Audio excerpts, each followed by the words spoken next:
प्रणम्य शिरसा देवं गौरीपुत्रं विनायकम्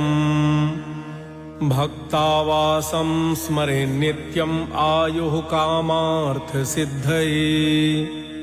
प्रथमं वक्रतुण्डं च एकदन्तं द्वितीयकम् तृतीयं कृष्णपिङ्गाक्षं गजवक्त्रं चतुर्थकम् लम्बोदरं पंचमं च षष्ठं विकटमेव च सप्तमं विघ्नराजं च धूम्रवर्णं तथाष्टकम्